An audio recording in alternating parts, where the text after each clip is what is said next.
अस्सलाम वालेकुम नाज़रीन, मैं हूं आपका मेज़बान आसिफ अली और आप देख रहे हैं हमारा हफ्तेवारी प्रोग्राम लाइव डेस्क। इस प्रोग्राम के तहत हम मुख्तलिफ शुबहयात से ताल्लुक़ रखने वाली शख्सियतों को आपके रूबरू करते हैं, हमारे स्टूडियो में मदऊ करते हैं ताकि आप उनसे मुस्तफ़ीद हो सकें।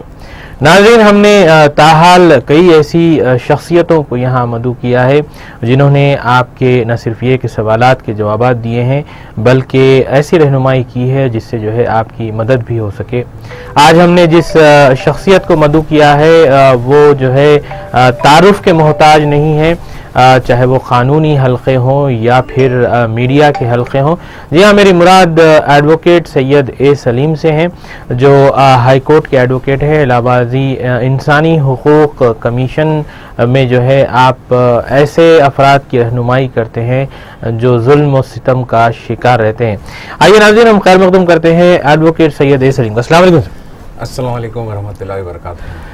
नाज़रीन, आज का हमने जो मौजू दिया है प्रोग्राम का वो सच्चर कमेटी सिफारिशात के सिलसिले में है, रिकमेंडेशंस के सिलसिले में है। Sachar committee recommendations and minorities issues हमने उन्वान दिया है, यानी जो अक़लियतों के जो मसाइल हैं वो सच्चर कमेटी की सिफारिशात की रोशनी में कहाँ तक हल हुए हैं, इस पर बात होगी। इलाहाबादी आपका अगर कोई क़ानूनी सवाल हो जिस पर आप रहनुमाई चाहते हैं, किसी भी किस्म का सवाल जो है आप हमारे एडवोकेट सैयद ए सलीम से कर सकते हैं। वो आपकी रहनुमाई करेंगे, इंसानी हुकूक़ कमीशन के मामले में हो या फिर कोई ऐसा क़ानूनी पेचीदा मामला हो जिसमें आप रहनुमाई चाहते हैं तो सैयद सलीम साहब उसका भी आपको जवाब देंगे। लेकिन और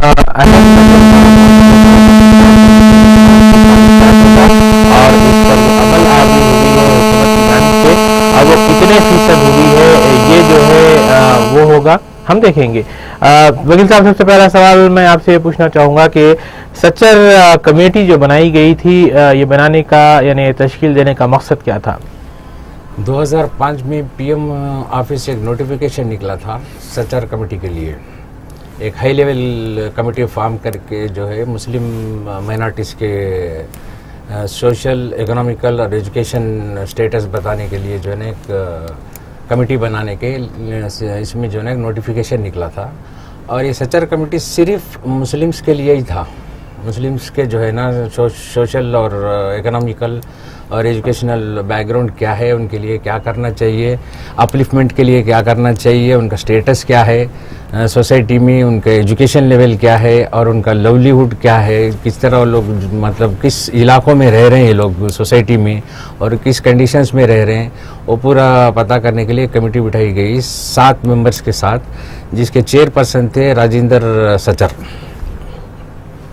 और राजेंद्र सच्चर का हमने मौलाना आज़ाद यूनिवर्सिटी में एक लेक्चर भी सुना था जिसमें इन्होंने तफसीलात बताई थी। लेकिन जहाँ तक ये कमेटी की सिफारिशात का ताल्लुक़ है वकील साहब, रिकमेंडेशंस का जो ताल्लुक़ है उस पर क्या कहना चाहेंगे आप? जो भी रिकमेंडेशंस 2005 में ये कमेटी फॉर्म हुई थी और 2006 नवंबर में जो है ना ये एक रिपोर्ट जो है सबमिट हुआ था प्राइम मिनिस्टर ऑफिस में पीएम में, और 2006 नवंबर में जो है वो पार्लियामेंट में भी जो है ना टेबल हुआ था। लेकिन इस पे कोई सिफारिश पे 21 मेन सिफारिश थे जिसमें किसी में भी जो है ना अमलावरी नहीं हुई है जी, जिस पे होना चाहिए था। तो कई वजूहत है जिस वजह से नहीं हुई है। जी जी नाज़रीन, आप देख रहे हैं प्रोग्राम लाइव डेस्क। इसके तहत आज एडवोकेट सैयद ए सलीम हमारे साथ हैं। अगर किसी भी मामले में आप क़ानूनी रहनुमाई चाहते हैं तो स्क्रीन पर दिए जा रहे नंबर पर आप हमें रास्त तौर पर कॉल कर सकते हैं। जी वकील साहब, जहाँ तक अमल आवरी का ताल्लुक़ है, जहाँ तक इम्प्लीमेंटेशन का ताल्लुक़ है, आपने बताया कि 2006 में ये रिपोर्ट पेश कर दी गई थी, तो मरकज़ी और रियासती हुकूमतों का, स्टेट गवर्नमेंट और सेंट्रल गवर्नमेंट्स का क्या रोल रहा है इस सिलसिले में? खैर, स्टेट गवर्नमेंट का तो रोल इसमें कुछ नहीं रहा और सेंट्रल में भी ये जो है ना अमली जामा पहना नहीं गया। अगर सेंट्रल से ओके होता तो स्टेट में भी इम्प्लीमेंट किया जाता था, लेकिन सेंट्रल से भी नहीं होने की वजह से यहाँ पे इम्प्लीमेंट नहीं हुआ। अगर वो इम्प्लीमेंट होता, सच्चर कमेटी एक ऐसा कमेटी था और ऐसे फैक्ट्स फाइंडिंग्स के साथ वो लोग एक रिपोर्ट सबमिट करे थे, अगर वो इम्प्लीमेंट होते तो आज के तारीख में खास करके क्या, ये रिपोर्ट ही सिर्फ मुस्लिम माइनॉरिटीज़ के लिए था, सिर्फ ओनली फॉर मुस्लिम माइनॉरिटीज़ था। अगर वो इम्प्लीमेंट होता और उस पर अमलावरी होती तो मुस्लिम्स का जो फेस आज सोसाइटी में है वो बदल जाता। और एक बात ये है कि ये लोगों को ये देखना चाहिए कि भाई देखिए, एक सोसाइटी में जो है ना, एक अपना हिंदुस्तान ले लीजिए, हम पहले है इंडियंस, बाद में हिंदू मुस्लिम सिख ईसाई वो सेकेंडरी आता है, प्राइमरी हम लोग इंडियंस है। एक हिंदुस्तान के तंबू के 4 मजबूत बम्बू है, हिंदू मुस्लिम सिख ईसाई।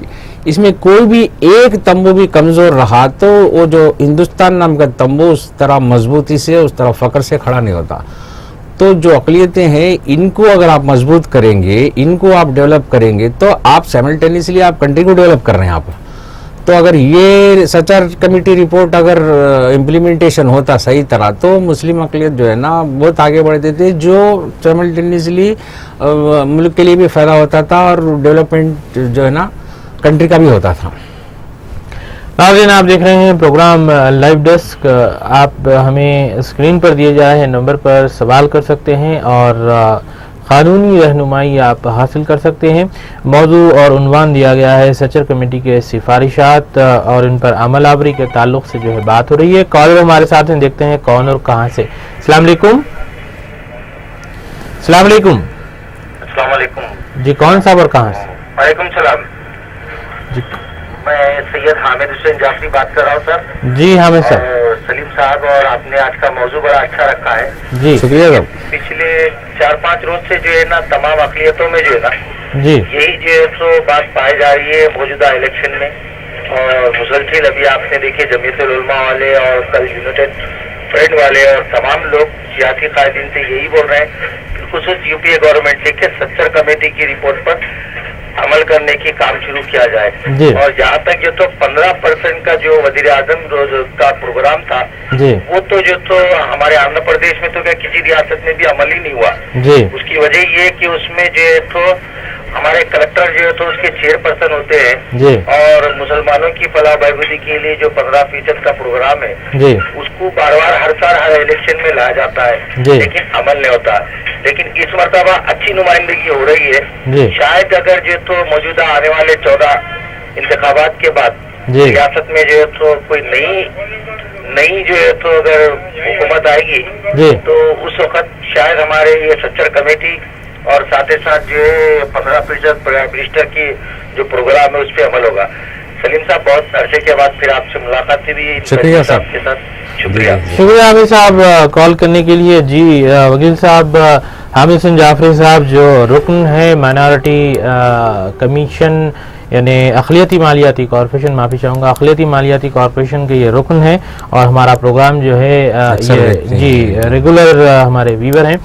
उन्होंने बताया कि वज़ीर आज़म का जो 15 नुकाती प्रोग्राम है, कॉमन 15 पॉइंट प्रोग्राम जिसे कहा जाता है, इसकी अमल आवरी में जो है माजी में कोताहियाँ हुई हैं। तो आप क्या कहना चाहेंगे इस सिलसिले में? ये भी एक सच्चर कमेटी का एक रिकमेंडेशन था कि जो है 15 नुकाती प्रोग्राम के सिलसिले में अक़लियतों की फलाह बहबूद और तरक्की अंजाम दी जाए। जी वकील साहब, ये जो भी स्कीम्स वगैरह जो अनाउंस करते हैं लोग, ये जो है इलेक्शन के टाइम पे होता है, उसके बाद कोई अमलावरी या कोई उसको एक इम्प्लीमेंटेशन ट्रैक पे लाने का जो है ना कोई कोशिश नहीं होती।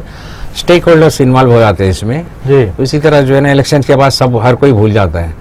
लेकिन अब जो इलेक्शन के बाद जो नई गवर्नमेंट बनेगी, गवर्नमेंट नई जाफरी साहब बनेगी, कौन सी गवर्नमेंट बनेगी? या तो यूपी है तो एनडीए, वही लोग है, वही फेसेस है, वही माइंडसेट है, वही पॉलिसीज है लोगों के। जब तक कि अवाम में चौर नहीं आया, जिनको आप वोट डाल रहे हैं उनका गिरेबान पकड़ेंगे आप, जब तक नहीं पकड़ेंगे, जब तक उनको पुश नहीं करेंगे, जिनको खांधों पर बिठा के आप पार्लियामेंट तक लेके जा रहे हैं उनको आप नहीं रोकेंगे कि भाई आप ये इम्प्लीमेंट कराइए, तो इसमें बदलाव आने वाला नहीं है।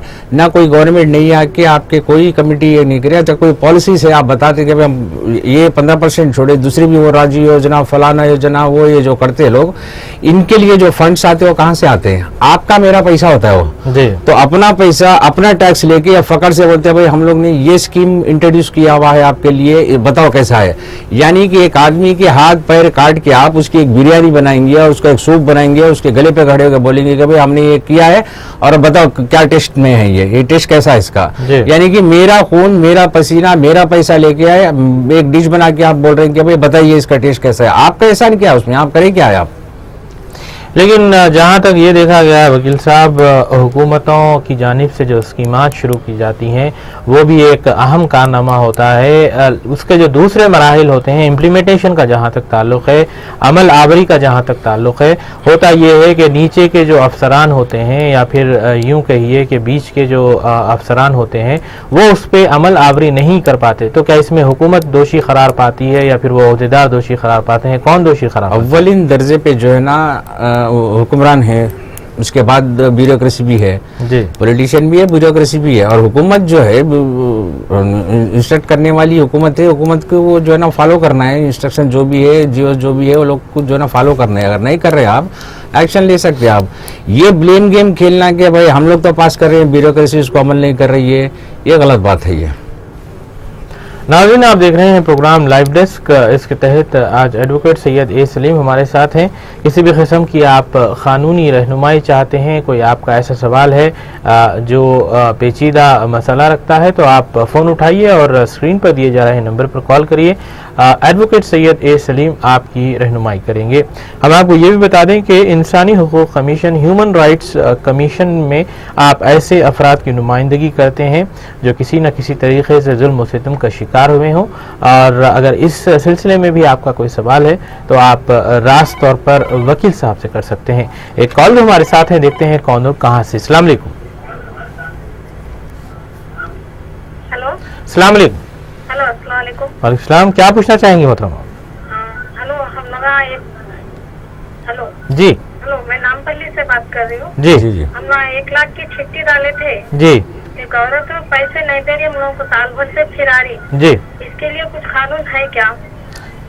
कोई रसायद वगैरह, कई लोगों को पैसे नहीं दिए उन्होंने। कोई रिसीद वगैरह आपके पास है, रिसीप्ट वगैरह कुछ? चिट्ठी डाल देना जी। है आप कोई करे तो है, रिकॉर्ड करे तो है जी, और स्टैम्प पेपर पे भी लिख के दी हूँ, मगर पैसे नहीं दे रही। बिल्कुल बात करेंगे इस सिलसिले में वकील साहब के। कुछ पूछना चाहेंगे वकील साहब? केस कर सकते हैं इनके हाँ, ऊपर। जरूर करिए जरा। जी वकील साहब, इनके ऊपर अगर इनके पास रिसिप्ट वगैरह है, अगर नहीं भी है तो जो है ना वो ये कर सकते हैं, लेकिन इनके ऊपर सिर्फ 420 सेक्शन 420 के तहत केस कर सकते हैं चीटिंग का। जी। नाज़रीन, हम आपको ये भी बताते चले कि एक दिन ख़ब्र ही जो है एक ऐसा वाक़या पेश आया था जिसमें एक टीवी आर्टिस्ट जिसने करोड़ों रुपए का धोखा दिया था गैर क़ानूनी तौर पर चिट फंड के ज़रिए, उसे जो है CCS ने गिरफ्तार किया। उसके बाद जो है उसके पास से कुछ रकम के अलावा दीगर अशिया ज़ब्त की गई। आप इस केस को रास्त तौर पर CCS से या फिर अपने कंसर्न्ड पुलिस स्टेशन से रुजू कीजिए ताकि इस सिलसिले में कोई कार्रवाई की जा सके। क्या कह रहे हैं वकील साहब? जी जी, ये जो जूनियर आर्टिस्ट जो थी वो विजय रानी, बेंगलुरु से अरेस्ट किया गया उसको।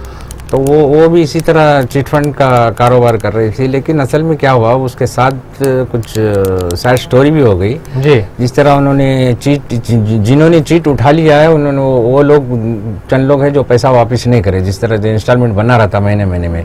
लेकिन जो लोगों को उठ रहे थे उन लोगों को तो इन्होंने देना था, तो ये ज़्यादा इंटरेस्ट से लेके जो है ना उनको पेमेंट करे। उसके बाद जब संभला नहीं है मसला, यहाँ पे इंटरेस्ट का पैसा बढ़ गया, यहाँ पे आने का इनकमिंग कम हो गया, तो लोग जब ज़्यादा पूछने लगे तो औरत खैर डर के भाग गई। तो पुलिस उस पर भी एक्शन ले रही है। जो नॉमिनल इंटरेस्ट होता है उससे ज़्यादा इंटरेस्ट लेना भी जुर्म है जी। तो उसके तहत वो जो ज़्यादा इंटरेस्ट पे दिए उनके ऊपर भी केस है और ये औरत के ऊपर भी केस है, और जिसका जिस तरह पैसा है जितना मिलना है वो इंशाल्लाह दिला देंगे लोगों को। नाज़रीन, आप देख रहे हैं प्रोग्राम लाइव डेस्क। इसके तहत एडवोकेट सैयद ए सलीम हमारे साथ हैं। वकील साहब, जहाँ तक चूँकि अब ये मसला उठाया है, चिट फंड का उठाया गया है, तो क्या इसमें कोई बाज़ाब्ता कोई लाइसेंस वगैरह जो है इसका होता है, या फिर ये गैर क़ानूनी तौर पर चलाए जा रहे कारोबार के सिलसिले में कोई कार्रवाई की जा सकती है? जी वकील साहब। जी, शायद वो पेन की जो है आवाज़ आ रही है जो खोल और बंद किया जा रहा है। तो आप क्या कहना चाहेंगे इस सिलसिले में कि गैर कानूनी तौर पर जो चिटफंड चलाई जा रही हैं, तो इस सिलसिले में जो है कोई पुलिस रास्त तौर पर सो मोटो तरीके से कोई कार्रवाई कर सकती है या फिर जिन्हें नहीं सो मोटो तरीके से भी कर सकती है अगर पुलिस को मालूम है, लेकिन करता कौन है सो मोटो से? जब तक कंप्लेंट करे, कंप्लेंट को सही एंटरटेन नहीं करते क्योंकि उनके मसरूफियात अपने पुलिस के रहते हैं। लेकिन सो मोटो भी ले सकते हैं और कंप्लेंट भी कर सकते हैं, लेकिन कंप्लेंट करेंगे कौन जबकि मालूम है इलीगल चिटफंड चल रहे हैं? वहाँ पे जाते आप खुद हो, जब प्रॉब्लम हुआ तो जब आते हैं आप लोग जी। तो ये लोगों में भी शौर होना चाहिए कि भाई लाइसेंस देखना चाहिए उनके पास लाइसेंस है या नहीं है। बगैर लाइसेंस के चिटफंड कर रहे हैं तो वो कानूनन गलत है, वहाँ पे मत जाइए आप। जहाँ पे लाइसेंस है वहाँ पे जाइए, आपको जो है ना कानूनी प्रोटेक्शन मिल सकता है जी। जहाँ तक सच्चर कमेटी सिफारिशात का ताल्लुक़ है वकील साहब, हमने देखा कि ख़ासकर ये सिफारिशात दी गई थी, इसमें जो है एक ज़ुमरा ये भी था कि अक़लियतों के लिए, माइनॉरिटीज़ के लिए जो है रिज़र्वेशन दिया जाए रोज़गार और तालीम में ख़ासकर। एक कॉल हमारे साथ है, हम हमारी गुफ्तगू जारी रखेंगे। अस्सलाम वालेकुम, कौन कहाँ से? अस्सलाम, मैं कलीम बात कर रहा हूँ, मैं शांतिनगर से। जी कलीम साहब, क्या पूछना चाहेंगे? ये जो है अक्सर जो है ओल्ड सिटी में थोड़े लोग जो है लूट लेके चले जाते हैं जी, जैसे कि असरा वाली जो है लूट लेके गए जी। इन लोगों के ऊपर क्या पाबंदी है नहीं है, और गवर्नमेंट कुछ जो है इनके ऊपर कुछ कानून है नहीं है, वो नहीं मालूम हो रहा है। नहीं, चिटफंड की बात कर रहे हैं आप? जरा वकील साहब से पूछना है इनका मसला क्या हल, क्या तय करना है। जी, हम इस सिलसिले में बिल्कुल बात करेंगे। सब कॉल करने के लिए लेके चले गए मुस्तैक लोगों के। जी जी जी जी जी वकील साहब, वही बात हो रही है। फिर आपने जो कहा था कि ऐसे चिटफंड के कारोबार करते हैं और फिर जो है रुपया डुबा दिया जाता है, तो इस सिलसिले में क्या रहनुमाई करना चाहिए? असरा का जो कलीम साहब बता रहे थे, ये ज्यादा इंटरेस्ट देने के लालच में जो है ना लोग इनके पास डिपॉजिट करते गए। जी, तो सोचना चाहिए कि भाई जो आदमी ज़्यादा इंटरेस्ट दे रहा है जबकि नेशनलाइज बैंक्स दे नहीं सकते, तो ये किस तरह दे रहा है, यानी कि कुछ गलत हो रहा है जी। तो लोग क्या करते हैं, लालच में आके जो है ना वहाँ यहाँ से लाके पूरा लेते, 1 महीने 2 महीने वो लोग लेते भी हैं जी ज़्यादा इंटरेस्ट।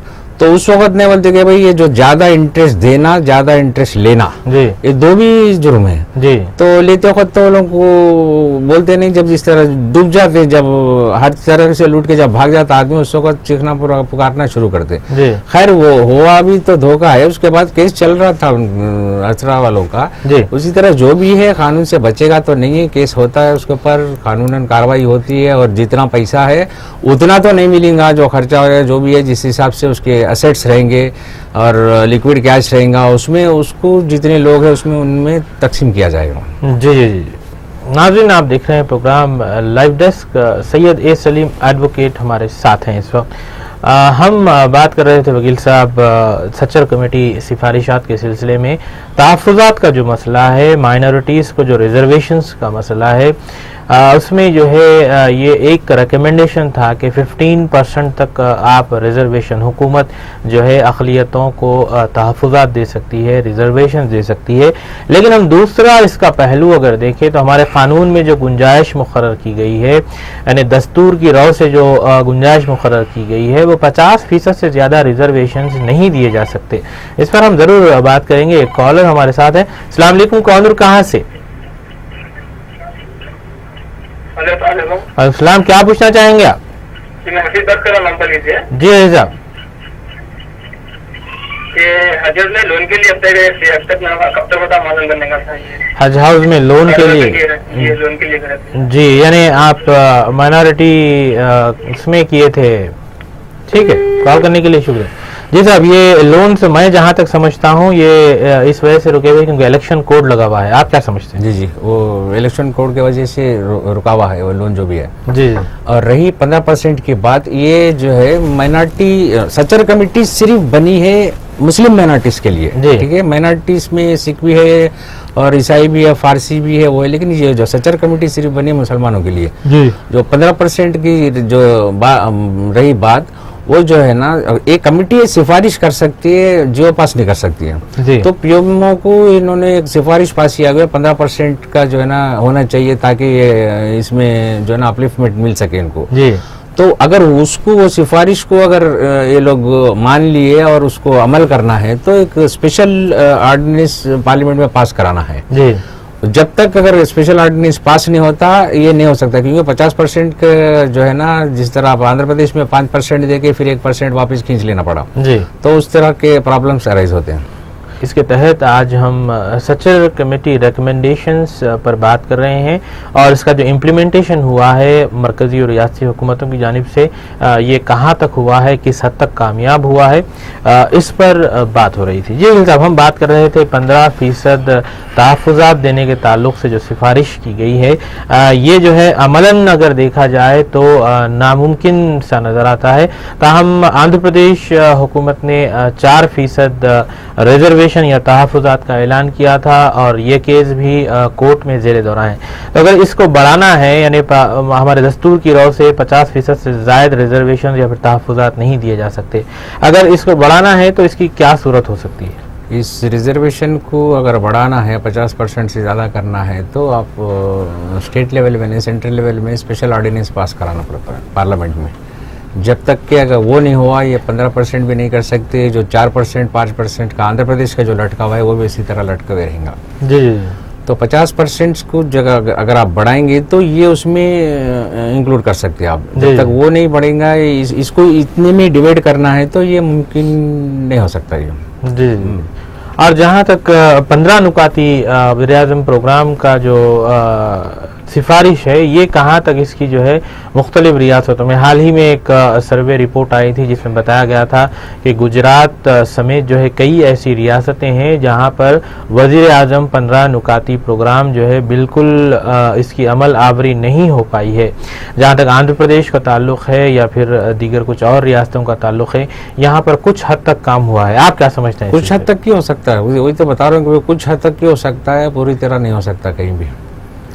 इसकी क्या वजूहत हो सकती है? ये क्यों इसकी अमल आवरी में जो रुकावटें हैं वो कौन सी ऐसी रुकावटें हैं जिसको हुकूमत दूर नहीं कर सकती? जी जी, कानूनी रुकावटें बहुत आते हैं इसमें। ये लोग करते क्या है, ये लोग प्रोग्राम्स तो आपको अनाउंस कर देते हैं, स्कीम्स वगैरह अनाउंस करते हैं, लेकिन उसका बैकअप लीगलिटी प्रोग्राम नहीं होता है लोगों का। ये लोगों को इमीडिएट इंस्टेंट अपने ये कदम उठाने की वजह से या ये अनाउंसमेंट करने की वजह से सियासी मुफाद क्या हो सकता है अपने पार्टी को, या अपन इसको क्या इसका रिटर्न्स मिल सकते हैं, वो देख के लोग अनाउंस कर देते हैं। उसके बाद फिर इसी तरह जो है ना, ये कोर्ट केसेस में उसमें उलझ कर आती है बात ये। तो अगर इन लोग में सिंसियरिटी है, कुछ वाकई कुछ करना चाह रहे हैं, तो ये लोग पहले लीगली देख लेते हैं कि भाई ये इम्प्लीमेंट हो सकता है या नहीं हो सकता है, ये लीगली कॉन्स्टिट्यूशनली ये ओके है या नहीं है। ये पूरा अगर देख के होमवर्क करके उसके बाद अगर करेंगे तो ये रुकावटें आने का सवाल ही पैदा नहीं होता। जहाँ तक सचर कमेटी रिकमेंडेशंस हैं वकील साहब, तहफ़्फ़ुज़ात से अगर हट कर देखा जाए तो और कौन कौन सी उसमें सिफारिशात थी?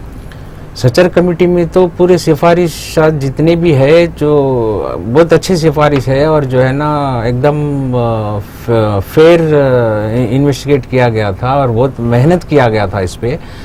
तो जिस तरह के एजुकेशन में है और शेयर इन दी एम्प्लॉयमेंट में है, हर चीज़ में जो है ना ये लोग जिस तरह के जिस अंदाज में जिस पैमाने पे लोग करे हुए थे, यहाँ तक कि जब डिले हो रहा था रिपोर्ट देने में, जो टाइम फ्रेम था उसमें डिले हो रहा था। वजह डिले होने की थी कि रमज़ान आ गया था बीच में, तो रमज़ान में वो लोग वो उसको कर नहीं सकते थे क्योंकि मुसलमानों का रिलेटेड था, मुसलमानों से पूछताछ करना था, उनकी हाल हकीकत जानना था।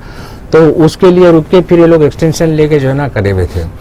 तो जिस तरह एजुकेशन में बैकग्राउंड है पूरा एकदम, तो ये लोग सिफारिश करे थे कि भाई मदरसा में जो पढ़ता 10th लेवल तक के उसको एक मेयार करो, मदरसे से निकल के अगर सेकेंडरी ग्रेड में आना है यानी कि इंटरमीडिएट में आना है तो मदरसा का सर्टिफिकेट इंटर में नॉर्मल कॉलेजेस में उसको वैलिड किया जाए, यानी कि उसको 10th पास के तरह ट्रीट किया जाए।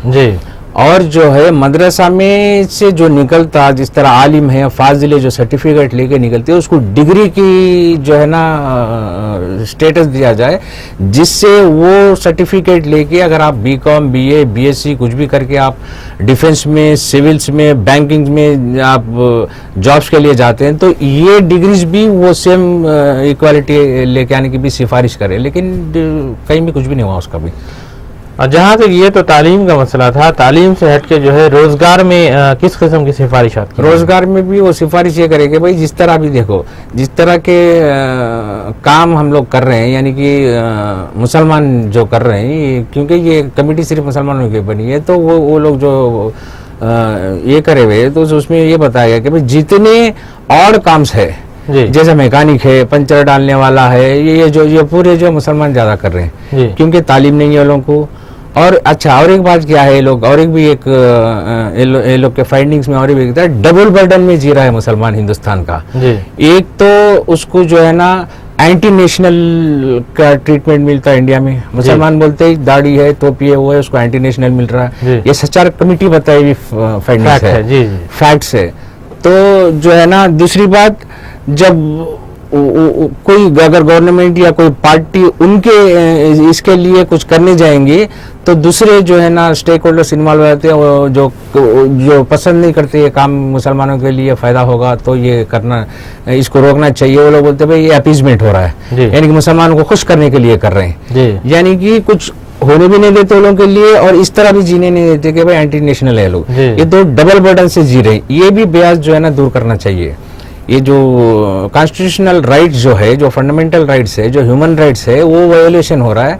वो वायोलेशन रोकने के लिए अभी देखिए आप बैंक में जो है ना, बैंकिंग में ब्याज नहीं होना चाहिए। आपको मालूम है, सिर्फ हैदराबाद में नहीं, हैदराबाद में ओल्ड सिटी में कई जगहों को जो है ना, ओल्ड सिटी तकरीबन ओल्ड सिटी को ब्लैक लिस्टेड कर दिया गया।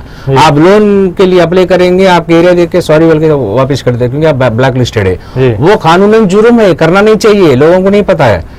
लेकिन वो भी जो है ना पॉइंट आउट किया गया, जिस तरह का ब्याज इस तरह हो रहा है बैंकिंग में, हर जगह जो ब्याज हो रहा है मुसलमानों के साथ, जो भेदभाव, जो फर्क जो दिखाया जा रहा है, तो उसके लिए भी एक लीगल, इंडिपेंडेंट लीगल टीम होना चाहिए इन लोगों के लिए, मॉनिटर करने के लिए, उन तरह के केसेस इनके खिलाफ लड़ने के लिए और मुसलमानों की तरफ से लड़ने के लिए।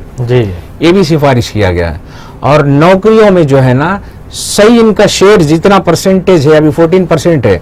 आपको पता है 2101 तक जो है ना इंडियन पॉपुलेशन में, माइनॉरिटीज में जो है ना, मुस्लिम्स की परसेंटेज 21% तक चली जाएंगे आपकी। अभी 14% है, जब 21 तक चले जाएंगे, यानी कि largest minority of India, second largest population Muslims है।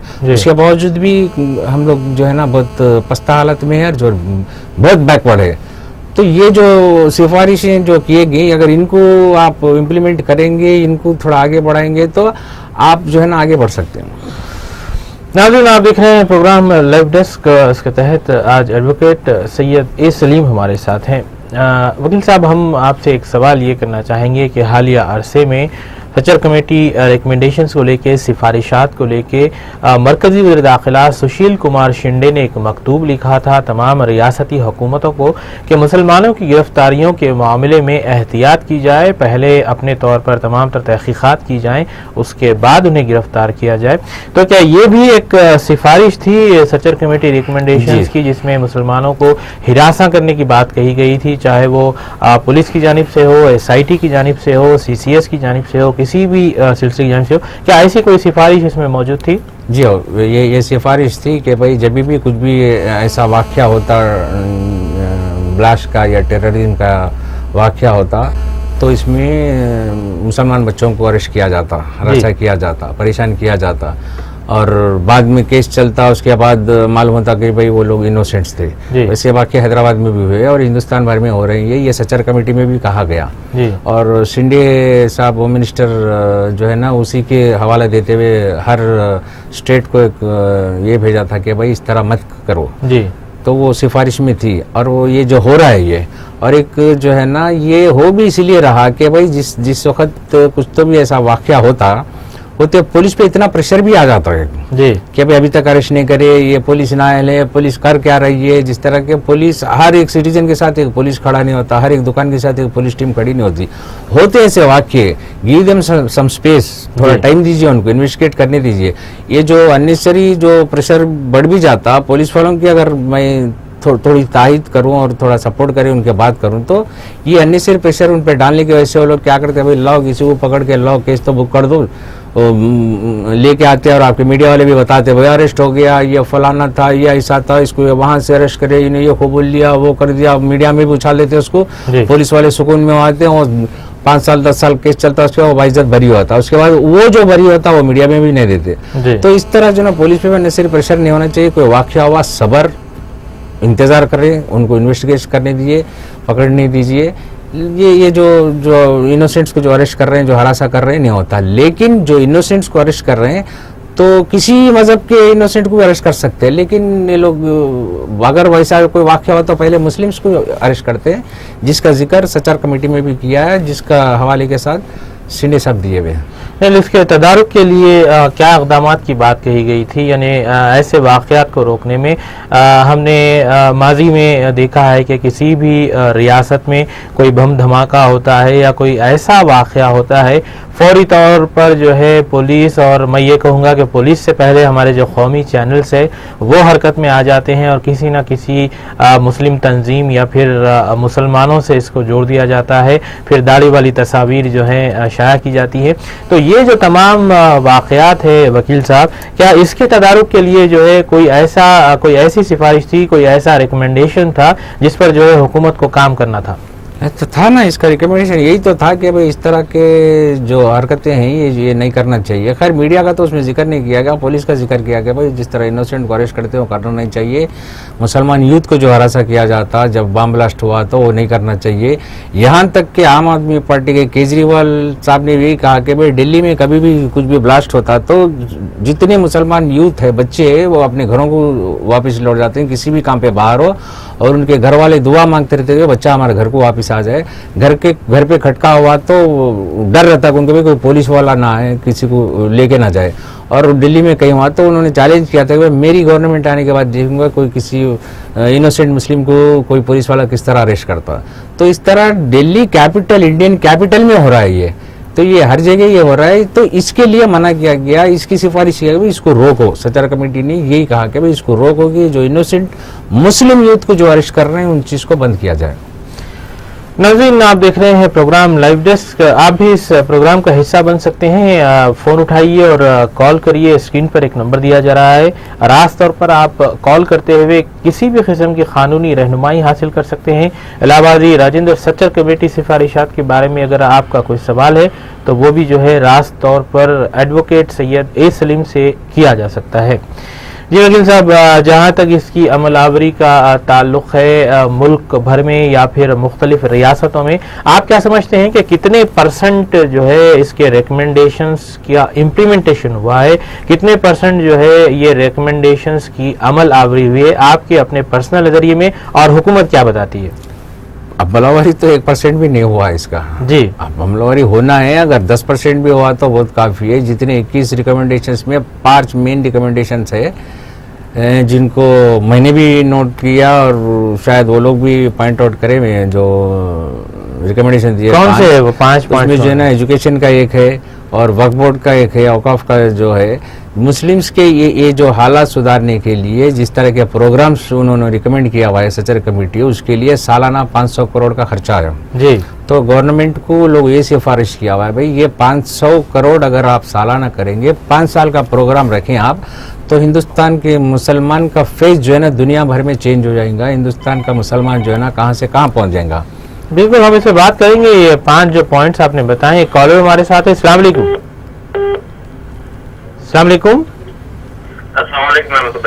जी, कौन सा और कहाँ से? क्या पूछना चाहिए जी सर, क्या पूछना चाहिए? ये मेरा सवाल है कि इनोसेंट बच्चों को 5 ईयर्स के बाद बरी भी किया जाता है जी, जो 8 साल उनकी लाइफ जो है जेल में कटी है जी, उसका जिम्मेदार कौन है? और उनका मुआवजा दिया जाता है या उन्हें वैसी बरकरार रख दिया जाता है? जी बिल्कुल, इस सिलसिले में बात करेंगे। कॉल करने के लिए शुक्रिया।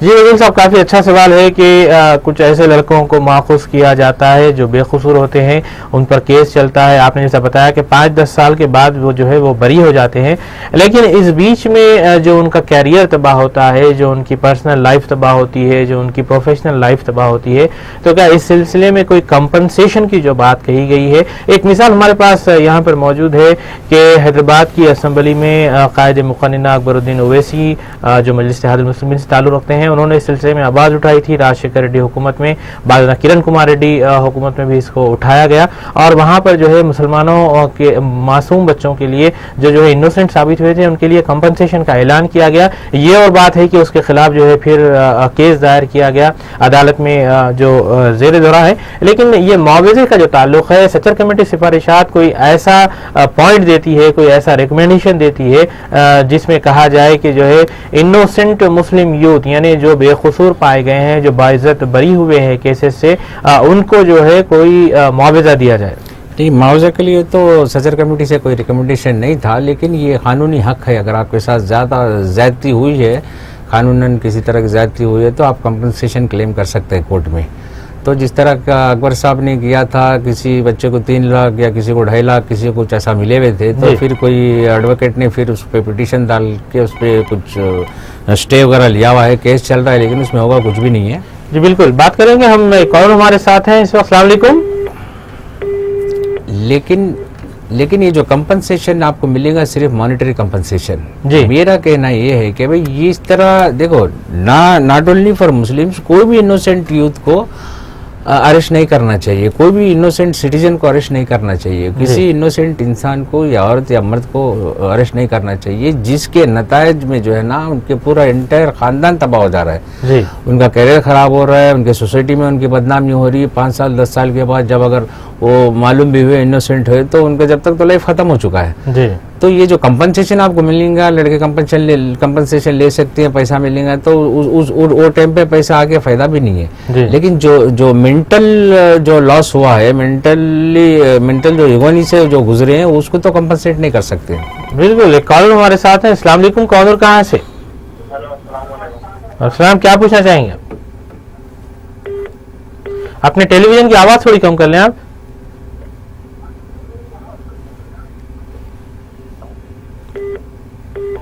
जी वालेकुम सलाम, क्या पूछना चाहेंगे? जी, अपना सवाल करें आप। क्या पूछना चाहेंगे आप? टीवी पे बार बार मोदी सर का बता रहा है, तो उसके बारे में कुछ जानकारी लेने का था। जी, क्या बोलना चाहेंगे आप? जी, हर चैनल पे बात सबके बारे में मोदी सरकार हो रही है, इसके बारे में क्या तो नहीं आते, वही जान। बिल्कुल बात करेंगे। कॉल करने के लिए शुक्रिया।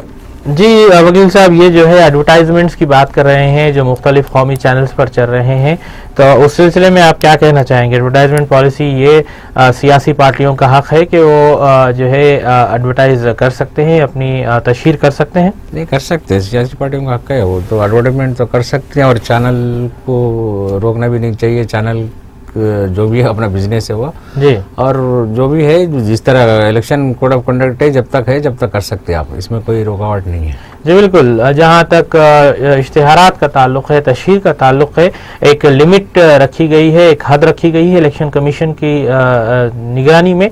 आप उस सिलसिले में जो है तमाम सियासी पार्टियां जो है उसको रहनुमा बनाते हुए अपनी तशहीर कर सकती हैं। ये और बात है कि कुछ चैनल्स की अपनी एक पॉलिसी होती है और वो पॉलिसी पर गामजन होता है, इस पर जो है किसी की कोई जोर या फिर ज़बरदस्ती नहीं चल सकती। लेकिन अब जहाँ तक मुआवजे की बात कर रहे थे आप कि जो मेंटल टॉर्चर होता है, जो है जहनी अजियत दी जाती है, उसका कोई मुआवजा नहीं दिया जा सकता, तो क्यों ना इसको जो है एक कानूनी नुक्ता बनाया जाता है, क्यों ना इसको जो है एक रिकमेंडेशन के तौर पर जो है इस्तेमाल किया जा सकता है। कॉलर हमारे साथ हैं। अस्सलाम वालेकुम। कॉलर कहाँ से? जी, क्या पूछना चाहेंगे मोहतरमा? ये जो हमारे जो ससुराल वाले हैं जी, तो हम ऐसा एक प्रॉपर्टी लेके रखे थे, गांव के साइड ही है जी,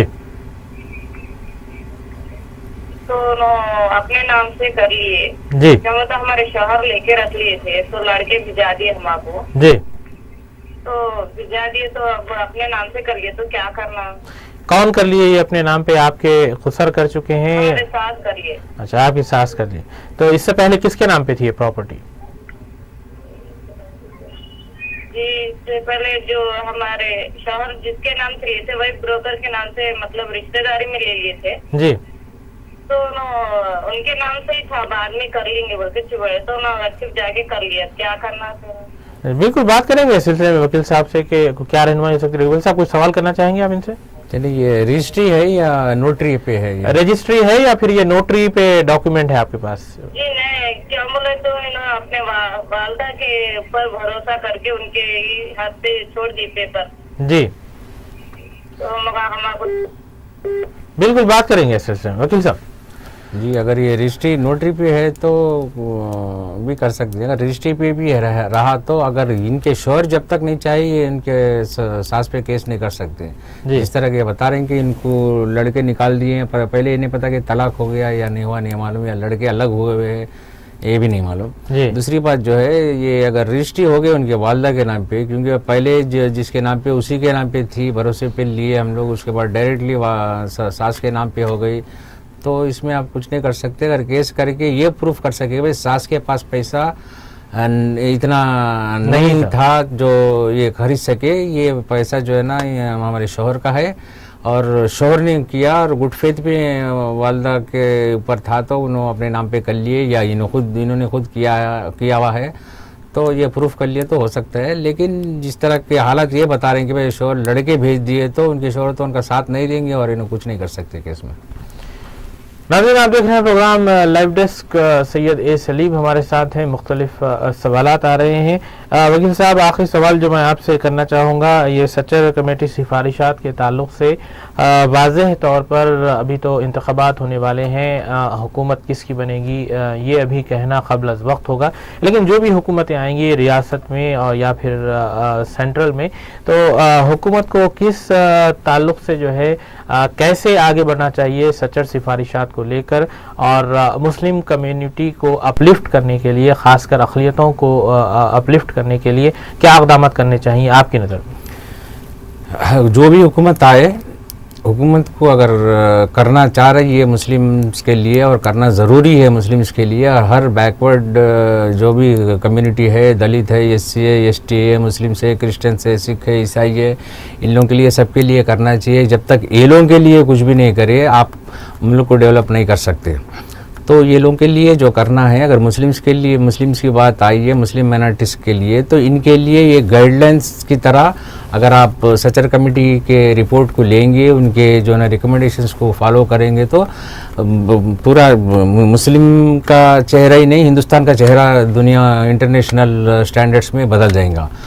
तो जिसमें इसमें जो है ना एजुकेशन लेवल पे भी इन लोगों को लेके जाना है और टेक्निकली जो है ना भी इन लोगों को आगे बढ़ाना है, जो टेक्निकल कॉलेजेस की तरह ये करके, और एजुकेशनल जब लेके जाना है, तो और जहाँ कहाँ भी उर्दू मीडियम स्कूल्स की ज़रूरत पड़ती है वहाँ पे स्टैंडर्ड उर्दू मीडियम का बढ़ाएं जो रिकमेंडेशंस में है, तो वहाँ पे, और मदरसा में से जो पढ़ के आ रहे हैं, गरीबी की वजह से लोग स्कूल को नहीं जा सकते, प्राइवेट स्कूल्स को वहाँ यहाँ, तो मदरसे में डालते हैं। मदरसा के जो सर्टिफिकेट्स मदरसे के जो आएंगे वो 10th की तरह ट्रीट करें, इंटर में अगर जाना चाहे तो, और डिग्री में जाना चाहे तो इंटर की तरह ट्रीट करें, और जॉब्स के लिए इवन सिविल, डिफेंस, बैंकिंग में भी जो है ना वो सर्टिफिकेट को जो है ना वैल्यू दिया जाए एजुकेशन लेवल में। और इनका बराबर जिस तरह जितना परसेंटेज है, second largest population of India is the Muslim community, तो इनको इनके परसेंटेज के हिसाब से इनको अपना शेयर नौकरियों में दिया जाए।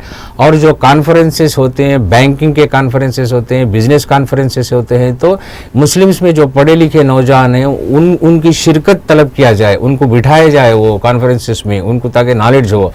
और ये भी जो है ना सिफारिश में है। और दूसरा जो है ना जो बीएड जो टीचर की ट्रेनिंग दी जाती है, वो टीचर के ट्रेनिंग में ऐसे कंपोनेंट्स डाले जो टीचर्स को तैयार जब करते तो उनके दिमागों में मुस्लिम्स को अपलिफ्टमेंट करने के लिए क्या चाहिए, उनका स्टेज आज के तारीख में क्या है और करना क्या चाहिए, कहाँ लेके जाना चाहिए, अगर वो डालें। अस्सलाम वालेकुम जी, कौन सा और कहाँ से?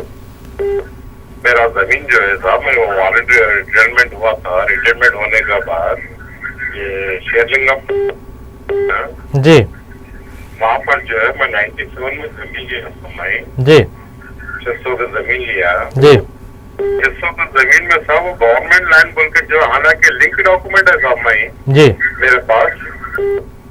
हेलो जी जी, आपकी आवाज आ रही है। 3 आदमी का लेगा, 30 आदमी से मैं खरीदा। जी तीनों का भी वो तीनों का रजिस्ट्री रहने के बाद भी मैं खरीद के मैं रजिस्ट्री भी कराया मैं। जी अभी पूरे जो गवर्नमेंट लैंड मेरा रिटायरमेंट का पैसा वाला था। 97 में मैं रिटायरमेंट हुआ था मैं जी 97 में लिया था वो सर्वे नंबर 124। जी उसमें बहुत से लोगों का है। जी बिल्कुल, इस सिलसिले में बात करेंगे। वकील साहब, बेहतर ये होगा कि आप इन्हें पर्सनल बुला लें ताकि जो है इनका जो मसला है वो हल हो सके। आप जो है वकील साहब से डायरेक्ट कांटेक्ट कर सकते हैं। वकील साहब का नंबर जो है हम देंगे आपको इंशाल्लाह। आप जो है प्रोग्राम के बाद कॉल कर लें और रास्त तौर पर आपके जो ऑफिस है उस पर जाकर जो है आप ये मसला जो है डिस्कस कर सकते हैं। जी वकील साहब। तो जो है एजुकेशन जिस तरह का पॉपुलेशन परसेंटेज आपका है उस तरह जो है ना जॉब्स में शेयर उतना उन लोगों को मिलना चाहिए, वो भी रिकमेंडेशन में उसको इम्प्लीमेंट करें। और जो है औकाफ के ज़मीनात जो आमदनी है उसको सही तरह खर्च करे, जबकि आपको 500 करोड़ सालाना ज़रूरत पड़ रही है आपको, जब गवर्नमेंट को देने की भी ज़रूरत नहीं है। आपकी अपनी आमदनी से आपके हालात सुधार सकते हैं आप। तो वो 500 करोड़ आपको चाहिए, लेकिन अगर आप सही तरीके से आपके औकाफ के ज़मीनात और आमदनी को आप ये करेंगे तो आपको 700 करोड़ है आपकी आमदनी, यानी कि 200 करोड़ ज़्यादा ही है। तो 5 साल का अगर प्रोग्राम बना के चलेंगे आप तो आप जो है ना आपका कई हालात सुधर जाएंगे। तो ये इसके लिए एक इंडिपेंडेंट लीगल टीम होना चाहिए। और जो माइनॉरिटी कमीशन है, जिस तरह रिलेटेड टू मुस्लिम माइनॉरिटी जितने भी कमीशन रहेंगे उसमें नॉमिनेटेड पोस्ट नहीं होना चाहिए, यानी कि थोपा के जो अगर आप रूलिंग पार्टी आपकी तरफ से आप मेरे को भेज दे रहे हैं वहाँ पे, तो मैं आपके इंटरेस्ट के तहत काम करूँगा। मैं कोई ऐसा कदम नहीं उठाऊँगा जो आपकी पार्टी को धक्का पहुँचे।